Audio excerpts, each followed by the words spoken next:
Ladies and gentlemen, good day and welcome to the ICICI Bank Q3FY22 earnings conference call. As a reminder, all participant lines will be in listen-only mode, and there will be an opportunity for you to ask questions after the presentation concludes. Should you need assistance during the conference call, please signal an operator by pressing star, then 0 on your touchtone phone. Please note that this conference is being recorded.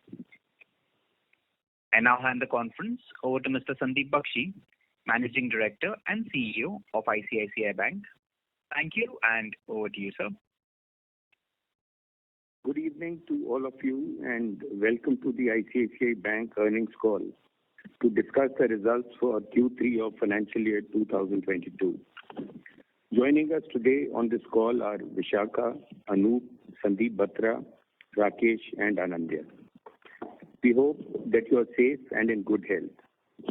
The bank's ultra frequency index, comprising several high frequency indicators tracked by our economic research group, rose from 110.3 in end October to 117.6 in December, indicating a sustained improvement in economic activity. This was on the back of improvement in indicators such as power demand, rail freight revenues, e-way bill generation, and labor force participation. While there has been a sharp rise in COVID-19 cases in recent weeks, the impact of the third wave has been mild so far. Vaccination coverage has continued to increase, and the Government of India has recently expanded the vaccination program to the age bracket of 15 to 18 and announced a precautionary third dose of vaccine for identified categories. While the trajectory of the pandemic is still evolving and the recent increase in cases has slowed the pace of economic activities in January, we expect the economy to regain momentum as this wave abates. We would like to thank the medical and health workers fraternity for their tireless efforts in this fight against COVID-19. At ICICI Bank, we aim to create holistic value propositions for our customers through our 360-degree customer-centric approach and focus on opportunities across client and segment ecosystems. Our cross-functional teams seek to tap into key customers and market segments, enabling 360-degree coverage of customers and increase in wallet share. We aim to steadily grow our business within our strategic framework and strengthen our franchise, delivery, and servicing capabilities backed by a range of digital initiatives. Coming to the quarterly performance against this framework, growth in the core operating profit in a risk-calibrated manner through the focused pursuit of target market segments. The core operating profit increased by 24.9% year-on-year to 100.60 billion rupees in this quarter. The profit after tax grew by 25.4% year-on-year to 61.94 billion rupees in this quarter, further enhancing our strong deposit franchise. Growth in deposits was 16.4% year-on-year at December 31, 2021. During the quarter, average current account deposits increased by 33.7% year-on-year and average savings accounts deposits by 24.7% year-on-year. The liquidity coverage ratio for the quarter was 130%, reflecting continued surplus liquidity. Our cost of deposits continues to be amongst the lowest in the system. Growing our loan portfolio in a granular manner with a focus on risk and reward. The retail loan portfolio grew by 18.6% year-on-year and 5.1% sequentially at December 31, 2021. Disbursements across various retail products increased or were at a similar level compared to the previous quarter. The business banking portfolio grew by 38.5% year-on-year and 8.8% sequentially at December 31, 2021. The SME portfolio grew by 34.2% year-on-year and 9.7% sequentially. The growth in the domestic corporate portfolio was 12.5% year-on-year and 9% sequentially at December 31, 2021. The growth was driven by disbursements to well-rated corporates and in line with our risk framework. The domestic loan portfolio grew by 17.9% year-on-year and 6.5% sequentially. The overall loan portfolio grew by 16.4% year-on-year and 6.4% sequentially at December 31, 2021. Leveraging digital across our business. Our digital platforms are continuously evolving with the objective of creating end-to-end seamless digital journeys, offering personalized solutions and value-added features to customers and enabling more effective data-driven cross-sell and upsell. Our open architecture-based mobile banking app, iMobile Pay, offers a wide variety of products, services, and features and helps us to acquire new customers. The growth in our SME and business banking portfolio has been driven by our digital offerings and platforms like InstaBiz and Merchant Stack. Our solutions for corporates comprising our various modular platforms and our extensive client coverage have supported the growth in our average current account deposits. Process decongestion across products and customer segments is a key element of our strategy. We had made detailed presentations on these areas at our Analysts Day in December and have shared some details in slides 18 to 31 of the investor presentation. Protecting the balance sheet from potential risks. Net NPAs declined by 10% sequentially to 73.44 billion rupees at December 31, 2021, from 81.61 billion rupees at September 30, 2021. The net NPA ratio declined to 0.85% at December 31, 2021, from 0.99% at September 30, 2021. During the quarter, there were net deletions from gross NPAs of 1.91 billion rupees, excluding write-off and sale. The total provisions during the quarter were 20.07 billion rupees, or 20% of core operating profits, and 1.01% of average advances. The provision coverage ratio on NPAs was 79.9% at December 31, 2021. In addition, the bank continues to hold COVID-19 provisions of 64.25 billion rupees, or about 0.8% of total loans as of December 31, 2021. Maintaining a strong capital base. The capital position of the bank continued to be strong with a CET1 ratio of 17.64% at December 31, 2021, including profits for 9 months of 2022. The Tier 1 ratio was 18.81% and the total capital adequacy ratio was 19.79% at December 31, 2021. Further, the market value of the bank's investments in listed entities of the group is about 940 billion rupees. Looking ahead, we see many opportunities to grow our core operating profit in a risk-calibrated manner. We are reimagining customer journeys with personalized and omni-channel experiences. Our ecosystem-based approach helps our customers to manage their business across the value chain efficiently and has created new opportunities for us across businesses. We are investing in analytics capabilities and technology to enhance our customer offerings to customers and to build a robust, future-ready architecture. We continue to be guided by the twin principles of one bank, one ROE, emphasizing the goal of maximizing our share of target market across all products and services, and fair to customer, fair to bank, emphasizing the need to deliver fair value to customers while creating value for shareholders. We remain focused on delivering consistent and predictable returns to our shareholders. I now hand the call over to Rakesh. Thank you, Sandeep. I will talk about balance sheet growth, credit quality, P&L details, growth in digital offerings, portfolio trends, and performance of our subsidiaries. Starting with balance sheet growth, Sandeep covered the loan growth across various segments.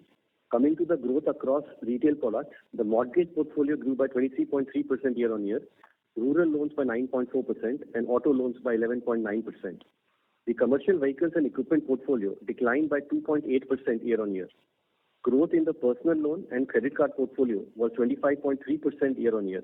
This portfolio was 797.63 billion rupees, or 9.8% of the overall loan book at December 31st. The overseas loan portfolio declined by 5.5% year-on-year and grew by 5.1% sequentially at December 31st. The sequential increase in the overseas loan portfolio was primarily due to increase in the India-linked trade finance book. The overseas loan portfolio was 5% of the overall loan book at December 31st. The non-India linked corporate portfolio reduced by 57.8%, that is $941 million year on year, and 15.8%, that is $129 million sequentially at December 31st. We have provided the breakup of our overseas corporate portfolio on slide 16 of the presentation. Coming to the funding side, average savings account deposits increased by 24.7% year on year and 5.2% sequentially. Average current account deposits increased by 33.7% year on year and 11.9% sequentially. This quarter, the flows related to IPOs and capital markets were high and contributed to the average current account balances. Total term deposits grew by 12% year on year to 5.4 trillion rupees at December 31st. Coming to credit quality, during the quarter, there were net deletions from gross NPAs of 1.91 billion rupees compared to net additions of 0.96 billion rupees in the previous quarter. There were net additions of 1.26 billion rupees to gross NPAs in the retail and business banking portfolio and net deletions of 3.17 billion rupees to gross NPAs in the corporate and SME portfolio. The gross NPA additions declined to 40.18 billion rupees in the current quarter from 72.31 billion rupees in Q1 and 55.78 billion rupees in Q2 this year. The gross NPA additions from the retail and business banking portfolio were 38.53 billion rupees and from the corporate and SME portfolio were 1.65 billion rupees. There were gross NPA additions of about 6.14 billion rupees from the Kisan credit card portfolio in the current quarter. We typically see higher NPA additions from the Kisan credit card portfolio in the first and third quarter of a fiscal year. Recoveries and upgrades from NPAs, excluding the write-offs and sales, were 42.09 billion rupees. There were recoveries and upgrades of 37.27 billion rupees from the retail and business banking portfolio and 4.82 billion rupees from the corporate and SME portfolio. The gross NPAs written off during the quarter were 40.88 billion rupees. The bank sold gross NPAs amounting to 1.05 billion rupees this quarter on a cash basis. The non-fund based outstanding to borrowers classified as non-performing was 36.38 billion rupees at December 31st compared to 37.14 billion rupees at September 30th. The bank holds provisions amounting to 19.57 billion rupees at December 31st on this non-fund based outstanding. The total fund-based outstanding to all standard borrowers under resolution as per various guidelines was 96.84 billion rupees or about 1.2% of the total loan portfolio at December 31st. Of the total fund-based outstanding under resolution, 64.74 billion rupees was from the retail and business banking portfolio and 32.10 billion rupees was from the corporate and SME portfolio. The bank holds provisions of 24.36 billion rupees against these borrowers, which is higher than the requirement as per RBI guidelines. Over 95% of the loans under resolution in the retail and business banking portfolio are secured loans. Coming to P&L details for the quarter, net interest income increased by 23.4% year on year to 122.36 billion rupees. Interest on income tax refund was 1.81 billion rupees this quarter compared to 0.30 billion rupees in the previous quarter and 1.96 billion rupees in Q3 of last year. The net interest margin was at 3.96% in this quarter compared to 4% in the previous quarter and 3.67% in Q3 of last year. The impact of interest on income tax refund on net interest margin was 6 basis points in Q3 compared to 1 basis point in the previous quarter and 7 basis points in Q3 of last year. The domestic NIM was at 4.06% this quarter compared to 4.09% in the previous quarter and 3.78% in Q3 last year. Overseas margins were at 0.28%. The cost of deposits was 3.47% in Q3 this year compared to 3.53% in Q2. The sequential decline in net interest margin during the quarter was mainly due to decline in yield on advances, partly offset by decline in cost of deposits and higher interest on income tax refund. Of the total domestic loans, interest rates on 38% of the loans are linked to repo rate and 7% to other external benchmarks. Non-interest income, excluding treasury income, grew by 24.9% year on year to 48.99 billion rupees in Q3. Fee income increased by 19.2% year-on-year to 42.91 billion rupees in Q3, driven by growth across various segments. Fees from retail, business banking and SME customers grew by 16.3% year-on-year and constituted about 76% of the total fees in this quarter. Dividend income from subsidiaries and listed entities was 6.03 billion rupees in this quarter compared to 3.56 billion rupees in Q3 of last year. The dividend income this quarter includes interim dividend of ICICI General and higher interim dividend from ICICI Securities and ICICI AMC compared to Q3 of last year. The bank's operating expenses increased by 22.4% year-on-year in Q3, partially reflecting the slightly lower base of Q3 last year. The employee expenses increased by 27.4% year-on-year. The bank had about 102,000 employees at December 31st. The employee count has increased by about 9,900 in the last 12 months. Employee expenses in Q3 include an impact of about 0.69 billion rupees due to fair valuation of ESOPs granted to all its employees post April 1, 2021 for the current quarter as required by RBI guidelines. Non-employee expenses increased by 19.9% year-on-year in this quarter, primarily due to retail business and technology-related expenses. We continue to invest in technology to enhance our offerings to customers as well as the scalability, flexibility and resilience of our technology architecture. The technology expenses were about 8.4% of our operating expenses during the 9 months ended December 31st. The core operating profit increased by 24.9% year-on-year and 5.7% sequentially to 100.60 billion rupees in this quarter. There was a treasury gain of 0.88 billion rupees in Q3 compared to 3.97 billion rupees in Q2 and 7.66 billion rupees in Q3 of the last year. Treasury income in Q3 of last year included gains of 3.29 billion rupees from sale of shares of ICICI Securities. The total provisions during the quarter were 20.07 billion rupees or 20% of our core operating profit and 1.01% of our average advances. The provisions this quarter include 4.65 billion rupees of higher provisions against security receipts and 4.47 billion rupees of higher provision on loans under resolution on a prudent basis. There was no write-back of COVID-19 related provisions during the quarter. The provisioning coverage on NPAs continued to be robust at 79.9% at December 31st. In addition, we hold 24.36 billion rupees of provisions on borrowers under resolution and COVID-19 related provisions of 64.25 billion rupees. The COVID-19 related provisions are about 0.8% of loans. At December 31st, the total provisions, other than specific provisions on NPAs, were 160.26 billion rupees, or about 2% of our total loans. The profit before tax grew by 33.9% year-on-year to 81.41 billion rupees in this quarter, from 60.78 billion rupees in Q3 of last year. The tax expense was 19.47 billion rupees in this quarter, compared to 11.38 billion rupees in the corresponding quarter last year. The profit after tax, as a result, grew by 25.4% year-on-year to 61.94 billion rupees in this quarter, compared to 49.40 billion rupees in Q3 of last year. The consolidated profit after tax was 65.36 billion rupees this quarter, compared to 54.98 billion rupees in Q3 of last year. Coming to the growth in our digital offerings, leveraging digital and technology across businesses is a key element of our strategy of growing the risk-calibrated core operating profit. We have seen significant increase in the adoption of our mobile banking app, iMobile Pay.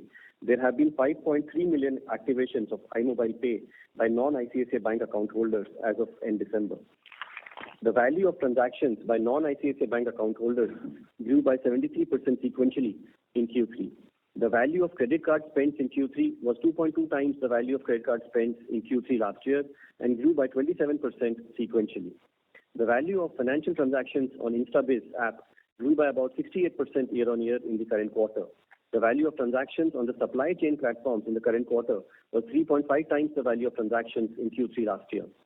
The proportion of end-to-end digital approvals and disbursements across various products has been increasing steadily.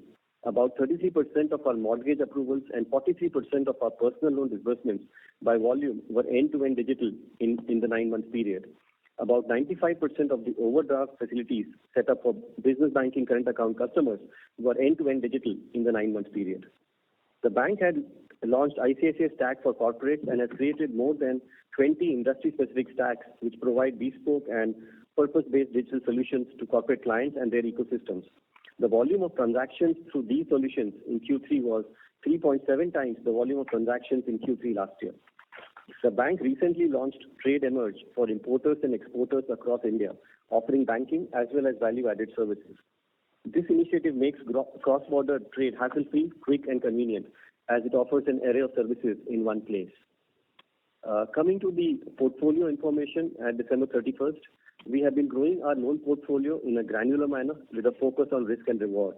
Our retail portfolio has been built based on proprietary data and analytics in addition to bureau checks, utilizing the existing customer database for sourcing in key retail asset products through cross-sell and upsell and pricing in relation to the risk. In the business banking and SME business, our focus is on parameterized and program-based lending, granularity, collateral, and robust monitoring. We have given further information on our retail and business banking portfolio in slides 42 to 45 of our presentation.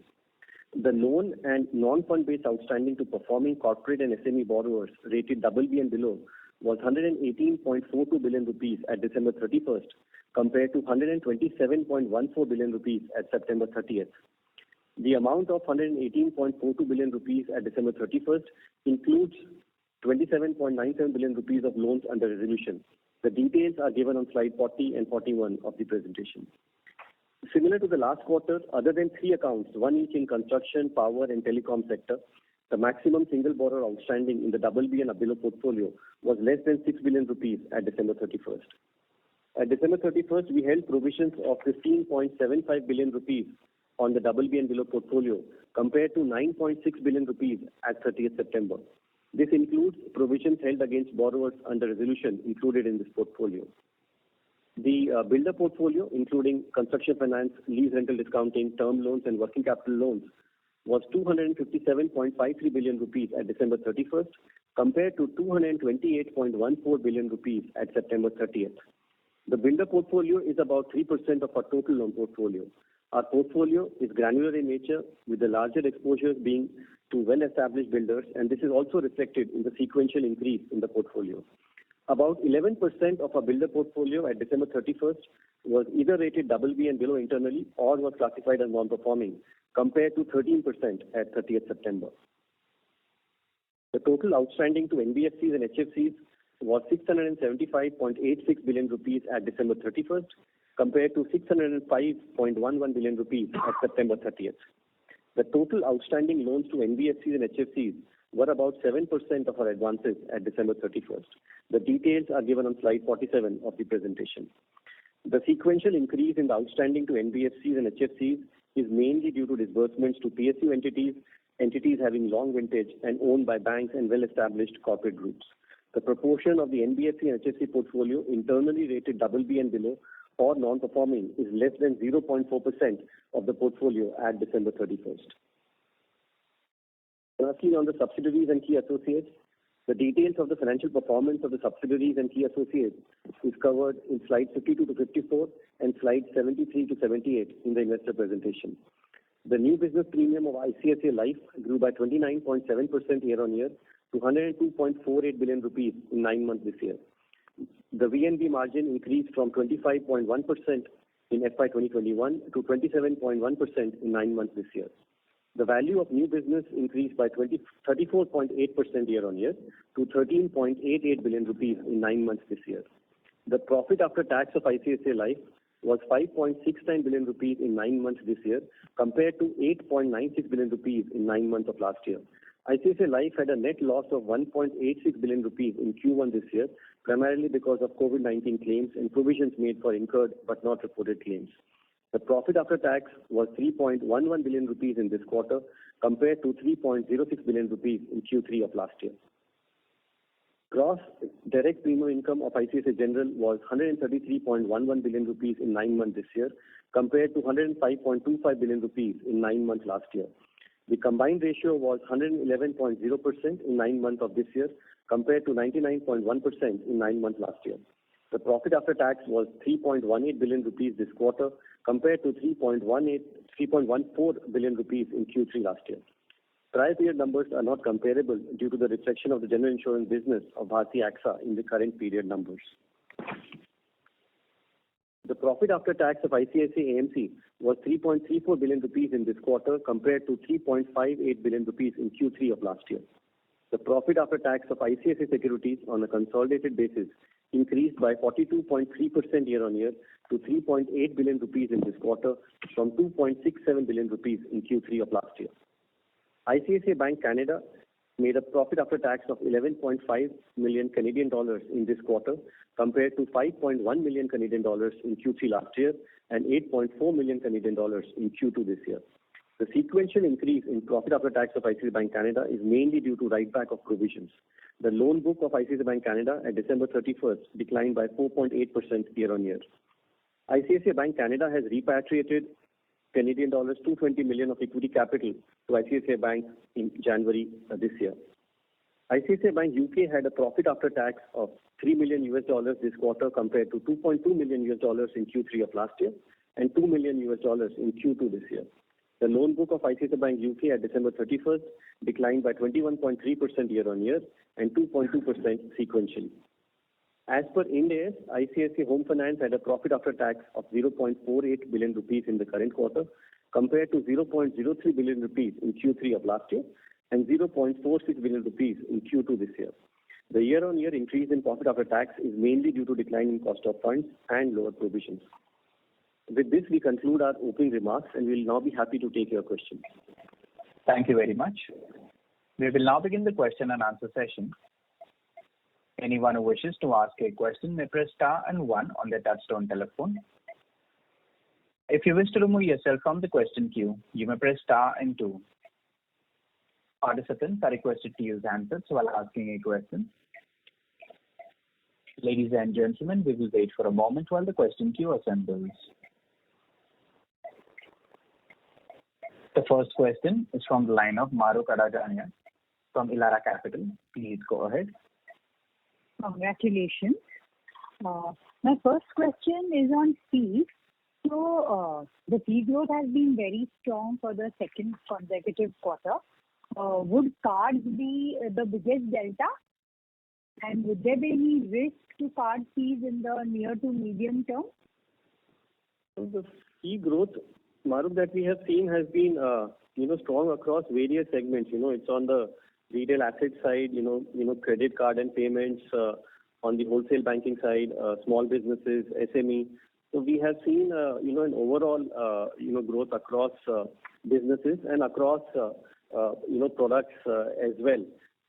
So cards is, of course, an important part of our overall fees and, it will continue to be so. Okay. But any near-term or medium-term risks that you see to the strength in fee income? From credit cards, you're saying, Mahrukh? Yes, from cards or any other product, but mainly from cards. Nothing, specific per se. I think, there are definitely, some industry trends which are there, in terms of, lower, penal charges and late payment fees and all of that. But overall, we don't see any specific, worry. Of course, we have to keep track of any regulatory changes or, market changes. So that all is very difficult to predict. But otherwise, I think, across segments, we have been seeing, reasonably good growth in fee revenues. Sure. My second question is on OPEX. So you did give the tech spend for the first 9 months, but just QOQ in the third quarter, in other operating expenses especially, what is the biggest driver? Would it be collection? Would it be growth? Or would it be tech related? So actually in Q3 what happens, there is always a higher amount of, advertisement and promotion and all expenses, linked to the festive season. So that every time you will see from Q2 to Q3, the sequential increase, the larger part comes from there. In addition to that, I think, we would have seen increase in the technology expenses. We have been purchasing, priority sector lending certificates, so that cost would have gone up. So these are the costs, which would have gone up for us. Got it. And just again in terms of technology spend, so say 8% of OPEX would be 3% of your net revenue. for the first 9 months on an annualized basis. Whereas, there are some international banks who want to spend 8 to 9% of their revenues on tech in FY22. So, what would your future tech spends be? I mean, will it match up to the international banks, as in not 8 to 9%, but will it have to move up substantially, or you think that most of the high cost investments are already in the base? It's a continuing journey on technology and digital, and expenses, will continue, as we, expand, our offerings. So if you look at the last few years, I think we have always cited that within expenses, technology, has been, one of the expenses that have been growing at a faster pace than the overall, expenses. So this proportion, of 8% or, of OPEX, if you go back 2 or 3 years, it would have definitely been a lower number. So we'll definitely see, some increase in that proportion. But, of course, we are not looking at, 3% of revenues, going up to 9 or 10%. I think that's a completely different, cost base which is there, a completely different, infrastructure which is there. So those numbers may not be, comparable, for the Indian banks. Okay, sure. And just one last question on treasury income. So excluding ICICI, it's negative trading gains, right? And it had happened in one of the recent quarters as well, probably in Q421. So what's the accounting there? Sorry, the gain from sale of ICICI shares was last year Q3, because we had to meet that minimum public shareholding requirement. So that was last year Q3, Maru. Yeah. Sorry. My bad. Thanks. Thank you. The next question is from the line of Prakash Kapadia from Anivet Portfolio Managers. Please go ahead. Yeah. Thanks for the opportunity and congrats for the numbers.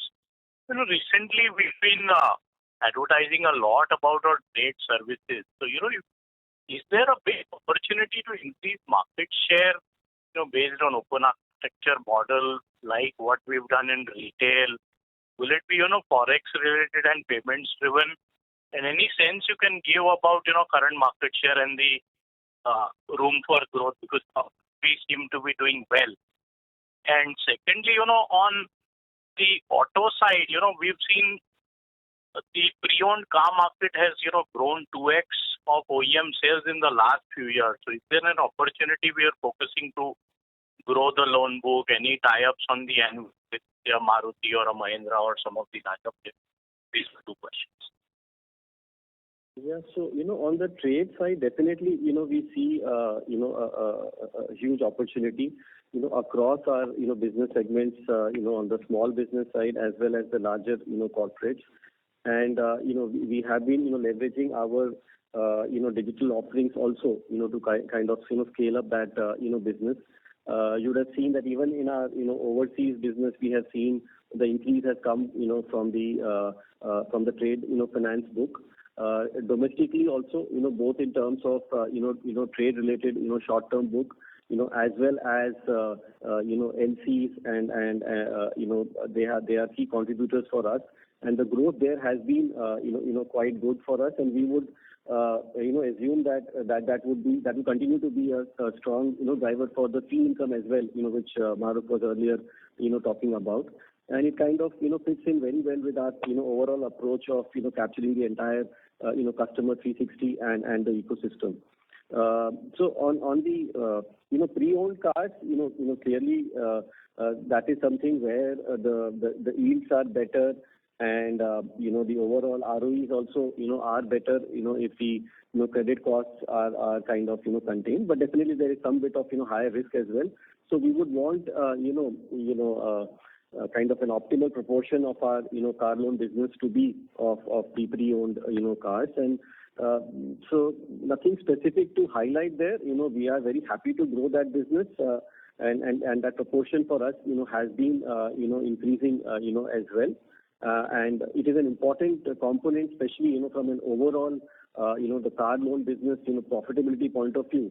This segment, actually, provides a higher ROE, definitely than the new car loan business.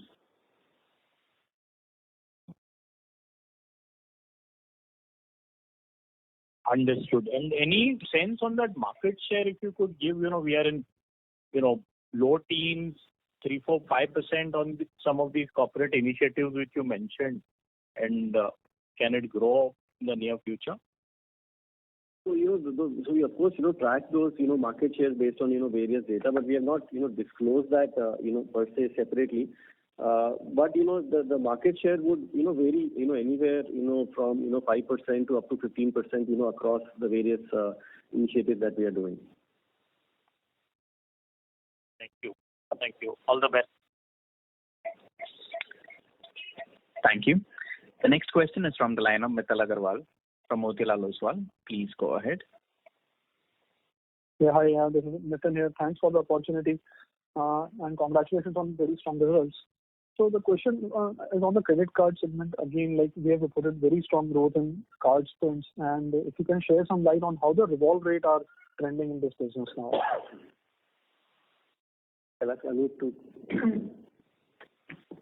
Hi, so on the credit card, essentially, there are sort of couple of things that we are doing, which is leading to slightly better growth.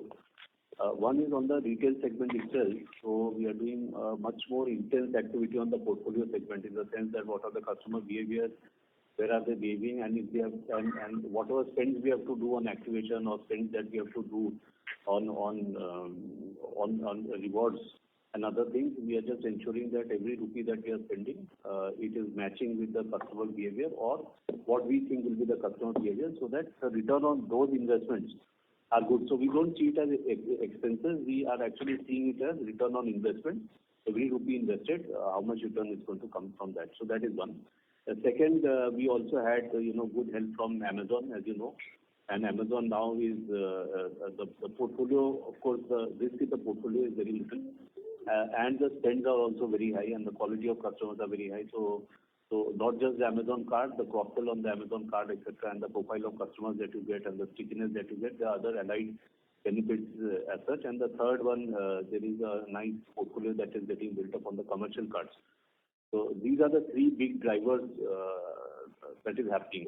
Now, as the stress increased, we saw a first wave and then second wave. The revolver actually came down a little bit, and now it is again coming up. We'll have to see on wave 3 how it pans up. But indeed, at the height of the wave, the revolver did come in, and people did get conservative on that, and they paid it down. So as of now, this is where sort of the situation of cards is. But we are now seeing on the third wave, the impact has not been very large, and the festival season and spends were all very strong. And let us see if nothing, if it doesn't sort of, over Omicron and this wave gets over, I think it will be back to where we were and life will be good. Okay, so we are not very far from the pre-COVID levels of revolve rate. This is what we can take that? No, so from consumer behavior perspective, all I can say is that whenever there is a stress or fear, the revolve rate actually comes down and not goes up. It comes down. And customers don't sort of revolve that much. But as there is normalcy, as customers get more confident, the revolve rates actually go up. Sure. And second question is on the recoveries that we had during the quarter. What has actually driven this? Because this has enabled like a pretty sharp reduction in our credit cost. It has come down to 1% annualized for the quarter. So has this like undershot in terms of the 1% number this quarter, or how do we look at this trajectory going ahead? No, so I will just respond on the retail side and hand it over to Rakesh. So, we have been sharing with you a lot of work that we are doing on the pre-delinquency management. So on the pre-delinquency management, there is a lot of data that we have. There is a lot of learning that we have on pre-delinquency management, that before the bounce itself, which are the customers most likely to bounce and where you should collect, and if there is an overdue, which are the sectors, which are the profile of the customers where cash flows might be coming from the economy. So we try and overlay that as well, so that we are able to allocate our energy and efficiency and resources towards collection, and that has really helped us. And we are improving those models by the day. So more and more data comes, more and more machine learns, and more better the pre-delinquency management is. So I would say that would have contributed, that has certainly contributed a lot of our recoveries. Because at this point of time, as you know, if there is cash which is coming with the customers, depending on who reaches first, they get repaid. As the stress in the economy comes down, of course, everybody will get repaid. But when there is a stress in the economy and you are going for collection, it is important that if there is one call to be made, which is the customer where you have the highest probability of collection, the call should go there. So that is the model that has to continuously keep learning itself with the data that we have. So on the retail side, essentially, those are the recoveries. Also, as for us, we have always been maintaining that the consumer behavior also is that it goes overdue, but it comes back. So there are two reasons why customers go overdue. One is because of their own cash flow strength. The second one, sometimes once in a while, is on account of intent. Our experience is that the intent percentage is really very, very, very, very low. Most of the customers, in fact, all customers want to pay back. And when they want to pay back, essentially it is a cash flow mismatch that happens. So partly you can give them restructuring, etc. If you think that it is only a temporary loss of income and they are going to come back. And you also do pre-delinquency management and collections data and analytics that you run so that you are able to allocate your resources well for collection. So that has certainly given us a lift. On the balance part, I'll just request Ashish to. I think, as Anup talked about the reasons for the higher, level of deletions that we have seen from the NPA portfolio. I think overall, in terms of, credit cost, through the cycle, we have talked about, 25% of our, core operating profit as the numbers. So near term, of course, it will, depend on how things, pan out. So we don't want to give any specific guidance, on the credit cost per se. But at the beginning of the year and in second quarter, we had said that second half, we do expect the level of gross additions to come down, from what we have seen in the first half, specifically the first quarter, and the trend has been in line with that. Right. And this level of credit cost we have reported after making how much of restructured provisions? It's almost like 500 crores. Am I right? Yeah, 4.5 billion rupees. Yeah. Right. Because that amounts to only 15% of PPOP this quarter. Then. Yeah, so in that sense, actually, this quarter we have made two provisions. One is the restructured provisions that you referred to, which was about 4.5 billion rupees. We have also taken, some provision on our security receipt, book, another about 4.5 billion rupees on a prudent basis. So those two provisions we have taken as additional provisions. Okay, sure. Thank you so much. Thank you. The next question is from the line of Naishi Shah from Aqua General Insurance. Please go ahead. Hi. Congratulations on a great set of numbers, and I thank you for this opportunity to ask questions. I'm just confused about, one of the data point that is shared. You all said that net deletions of 1.9 billion from gross NPAs. And you clarified that this is not write-off. So then could you please explain what this number is? So what we gave is, so we have, added up the gross addition to NPLs was about 40.18 billion rupees. So that is the fresh slippages during the quarter. And we had deletions, upgrades, recoveries of 42.09 billion rupees, where we would have, either recovered the loans in full or we would have recovered the overdue amount in full, so the account would have got upgraded. So the 40.18 billion of addition less the gross deletion of 42.09 billion rupees is the net addition or reduction in this case of 1.91 billion rupees that we refer to. And then thereafter we have also done further write-off of 40 billion rupees. Okay. Also from the write-off, could you just tell me how much was from the OTR book? Sorry, which book? From the restructuring book? Write-off from restructuring book would really not be there. We would have seen some slippages. No write-off would happen from them. Okay, and what kind of slippages did you all see, if I may ask? On the restructured, we have seen some amount of slippage, but we have equally also seen actually the amount which has we have recovered. So roughly about the reduction on the restructured loans, about 1/3 has been because of slippages, 2/3 has been recovery. That's the kind of trend that we have seen. All right. Okay. Thank you. That's all from my side. Thank you. The next question is from the line of Jay Mundra from BNK Securities. Please go ahead. Yeah, hi. Thanks for the opportunity and congratulations on a great set of numbers, sir. First, sir, if you can share some more details on your fee income, maybe you can give the bifurcation of the fee into maybe third-party related, liability-related fee, credit card, or any other bifurcation. So, we have not, as you're aware, we don't, disclose that. What we do disclose is that, 76% of the fees is coming from, the retail, business banking and SME segments. We have not given any further, details, per se. But, in future, maybe we'll look at it. Right now, we have not given any further details. Sure. Second is on growth in SME and business banking. So, right, we are doing we are reporting very strong growth there. I just wanted to check what could be the lending rate here. Even a broad range would be helpful. What is the broad range for the loans originated at business banking and SME lending rate? So that rate will actually be a wide range. It will not really be helpful, because it's a wide range. To the best of the customers, the rate can go as low as 7%. We also do a bit of unsecured there, overdraft and all, where the rates will be well in double digits. So it's a wide range per se. Sure, understood.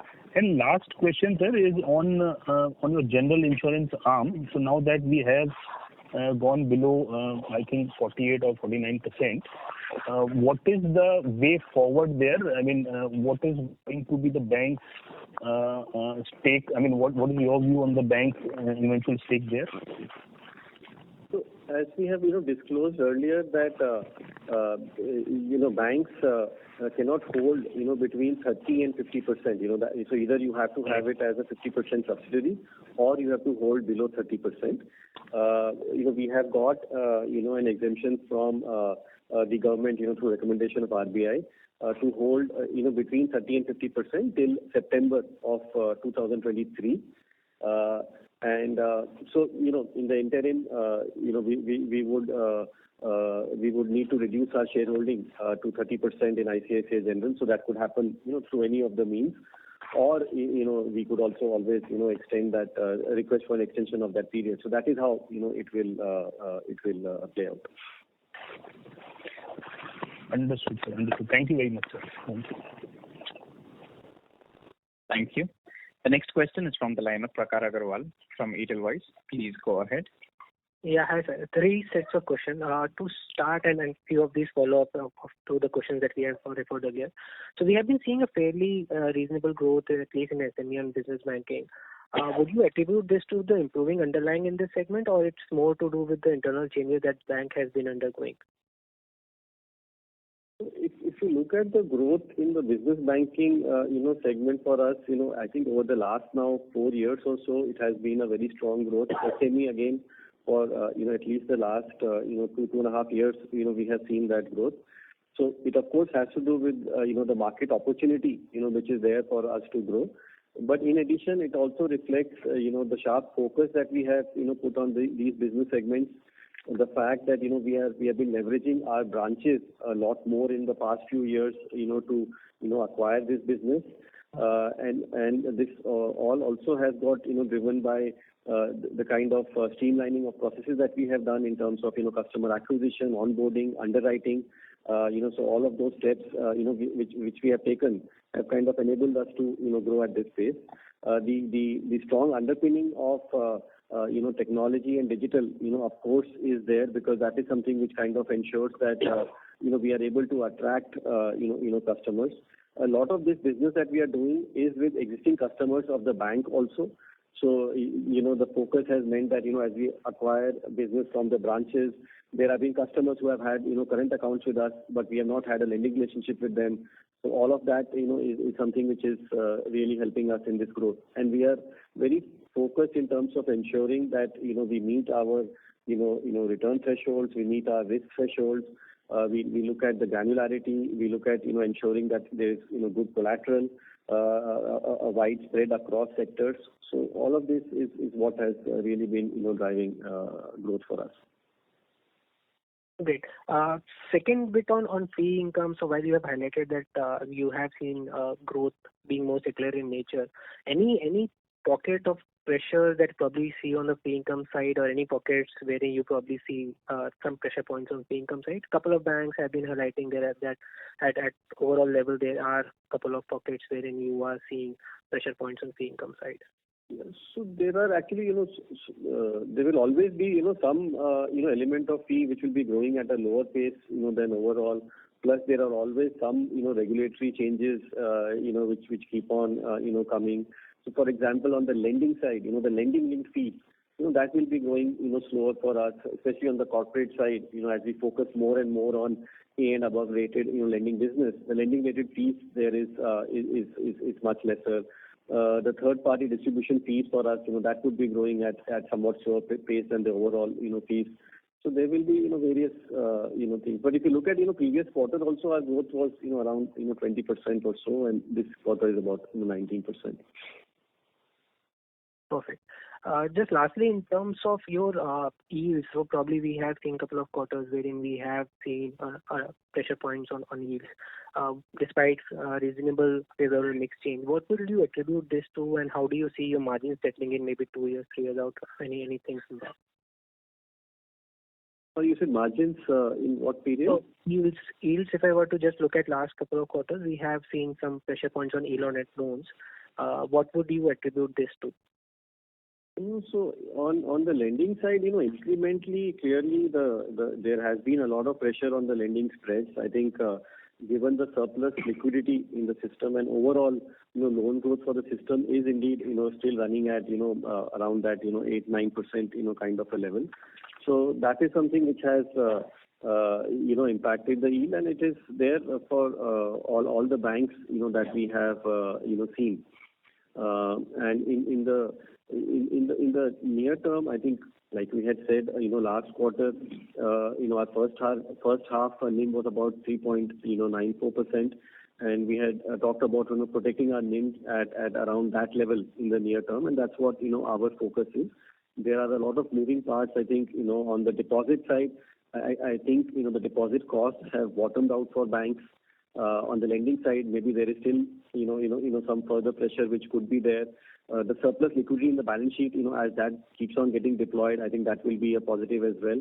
And then, of course, how the overall market rates and repo rate move will also impact. Like I said, for us, nearly 38% of our loans are linked to repo rate and 7% to other external benchmarks, as well. So these are all the factors that we will have to see. Our objective will be to kind of see and protect our NIMs, at the 9-month level, where we are. Perfect. Thanks a lot. Thanks a lot, guys. Thank you. The next question is from the line of Mahesh MB from Kotak Securities. Please go ahead. Good evening, sir. Just a couple of questions. One, there has been a marked increase in borrowings, and we see it in quite a few banks as well. Any particular reason for this? On borrowings, you would have seen, Mahesh, that we did, about 8,000 crores of infra bonds during the quarter. So that is something, that we had done. And, that actually there is no SLR and CRR which is applicable, as also, one gets a benefit on priority sector lending, because that amount, gets reduced from the A and B C while computing the requirement, of priority sector. So that is, one element. Plus the other thing which will always be there is that, it can always be a number, in terms of, where you are on the market borrowings. There are some opportunities at points of time where you can borrow and deploy. So otherwise, the underlying increase is that 8,000 crores of infra bonds that we have done. Okay. Second question, we've reached a point wherein the recoveries in, let's say the recoveries in retail is matching the slippages in retail. So we assume that at the net level, the impact at the P&L will be quite negligible, and there is no large slippages on the corporate side. Essentially, you come to a point where credit cost comes off quite sharply. We've also seen ROEs now touching 15%. internally, what is the way forward from here?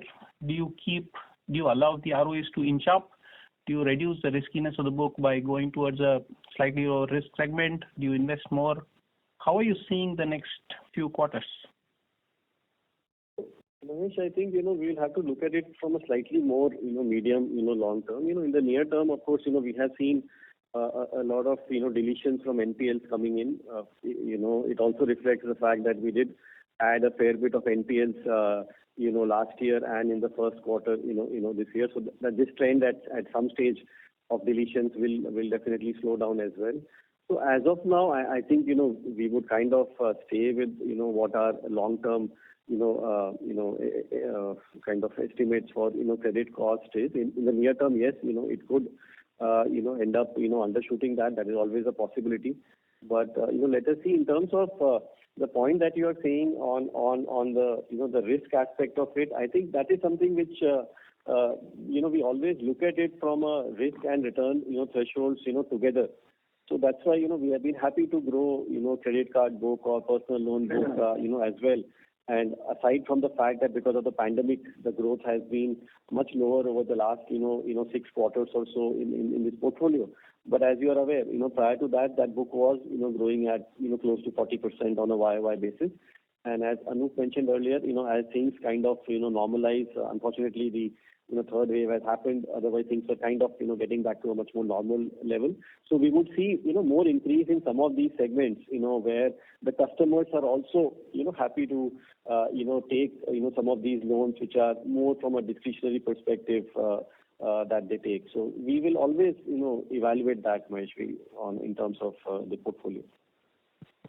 Perfect. I'm just kind of giving you a hypothetical question here. If you have a choice where loan growth is not coming at the margins at which you want it, but credit cost is falling off sharply, would you go for that loan growth given that the customer segment is less risky?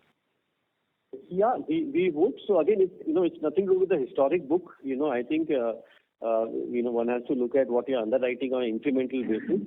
So we look at, what we look at is the final contribution to the core operating profit, and the related, credit costs. Those are the two things that we look at. So especially on the retail side, the net interest income, fees, expenses, sourcing costs, credit costs, all of these are variables, which we are happy to use to optimize the return on the portfolio. So that's definitely something that, we would look at.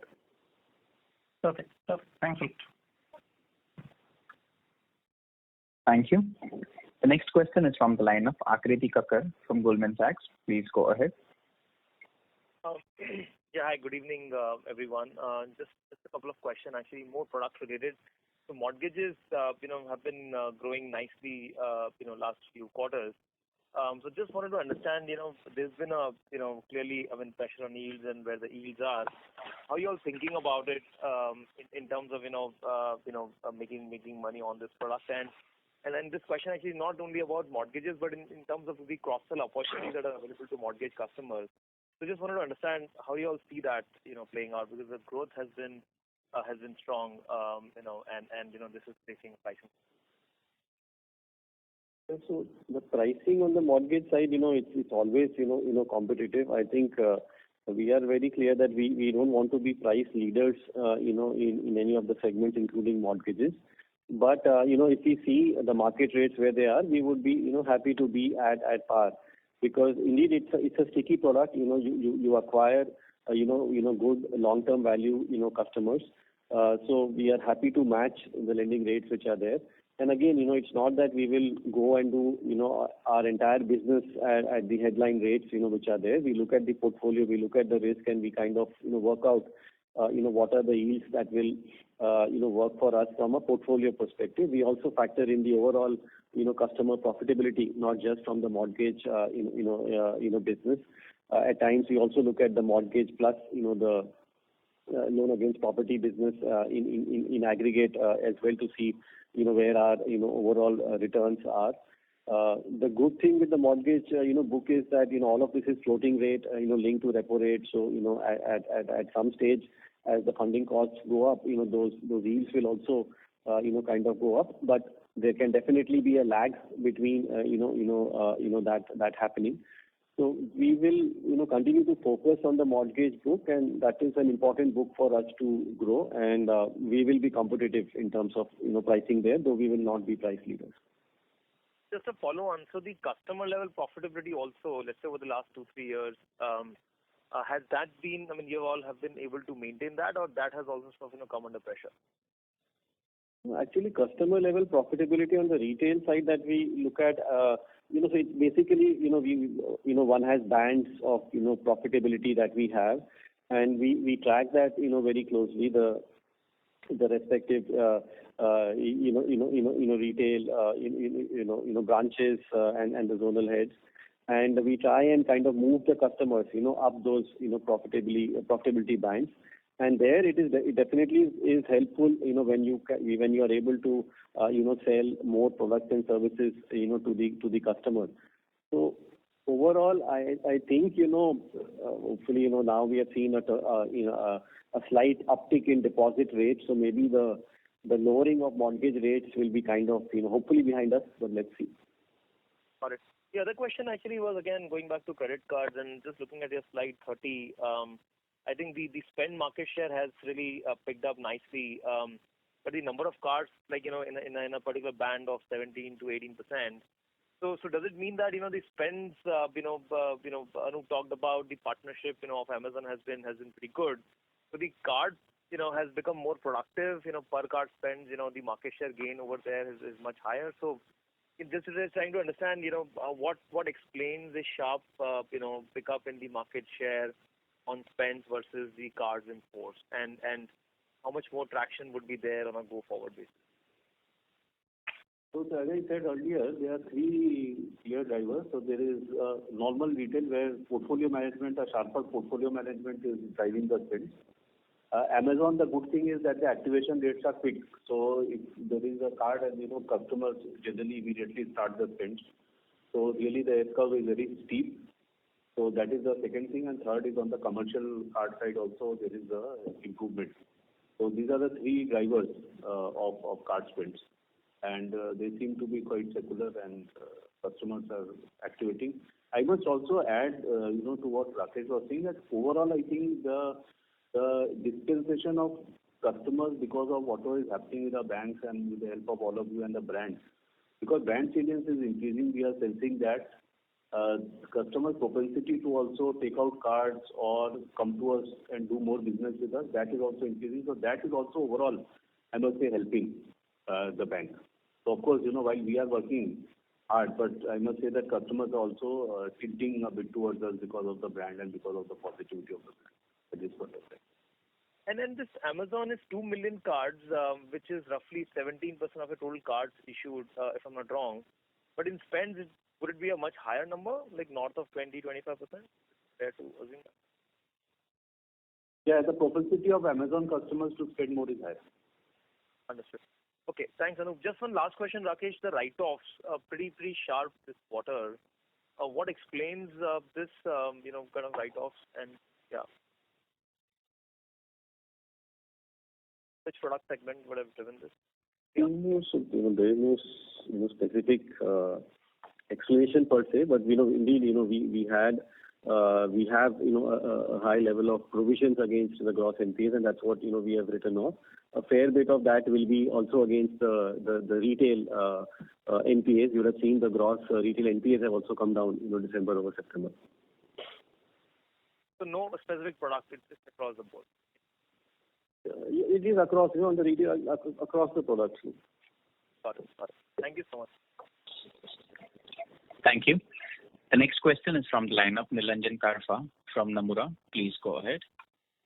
Hi, Rakesh. I'll go back to the question of Mahesh, but you can frame it a little differently. I mean, I think what struggles is, obviously the credit cost is going down quite sharply. Given the construct of the loan book, everybody seems to believe that as the repo rate kicks in, we will get a benefit. Cost ratios are broadly going to be okay. So, and unfortunately, I mean, the reality is banks are a cyclical business. the problems that I potentially see, and I'm probably feeding this answer, is a very lopsided kind of a growth in the overall system loans. Plus, in my opinion, it looks to me that banks are enjoying a very good pricing power, at least at this point in time. Would you therefore want to believe or give us a sense that it is probably the margins which have a fair amount of pressure going forward? That could also come from your perspective, because if growth remains like this, banks would typically prefer to get into a volume-driven growth than a unit economics of the growth. So, Ranjan, I think, overall, clearly there will be, pressure on lending yields and lending spreads. We have seen that, and especially now with the deposit costs kind of bottoming out across the banking system. But there is still surplus liquidity which is there in the system. So, that is definitely in the near term, that is going to be the scenario. So one has to kind of, manage, through that period. Anything specific that you wanted to mention? Also, I'll just add that, at this point of time, I think pricing pressure is there and the yields are low because 10-year government security is at 660 and mortgages are at 670. I don't remember very many years where the delta between the mortgage, spread between the mortgage pricing and 10-year was so low. Although, of course, this is resettable and this is 1 year and all of it, but it's finally a long-term floating rate. And if you look at the rate at which a good SME customers are getting, that also a spread over government security is quite competitive. So we'll have to see. Sorry to interrupt. By any chance, would you want to consider that, forget, not just ICICI Bank. I mean, in general, given the spread gaps that you're talking about, we are taking in risks which might materialize in the longer term. No, from bank perspective, I think, we will be very careful on risk calibrated. So it is very difficult to comment on other people. From our perspective, we will be very, very careful about risk calibrated. Okay. I'll do it offline. Just one additional question on the ECLGS portfolio. Any clarity of what is the total stock of loans at this point? How has this total stock of loans behaved? How much it has come down? How much of that has slipped in this quarter, in the December quarter? So in terms of numbers, I think, it would be pretty similar to, what it was in September. In terms of the portfolio, I think, like we said last time, our approach was one where we wanted to, kind of use this facility with businesses, where the model was not broken and, we had, visibility in terms of repayments, from the businesses. Of course, the companies that have taken ECLGS would have had, some amount of stress. So overall, if one looks at this portfolio, maybe the delinquencies or the overdues could be somewhat higher than the overall book, for banks. But in our case, there's nothing, we are not overly worried on this portfolio. There would be somewhat higher numbers that we see here, but nothing more than that. Okay, Rakesh. I mean, it was very specific to this quarter. Have you seen any slippages coming through? Because I think we are more or less done with 1 year's moratorium. Nothing material, I would say. Okay. All right. Yeah. Thank you. Thanks. Thank you. Ladies and gentlemen, due to time constraint, we take that as the last question. I now hand the conference over to the management for their closing comments. Over to you. Thank you everyone for joining this Saturday evening. We'll be happy to take, the remaining questions separately. Thank you. Ladies and gentlemen, on behalf of ICICI Bank, that concludes this conference. We thank you all for joining us and you may now disconnect your lines.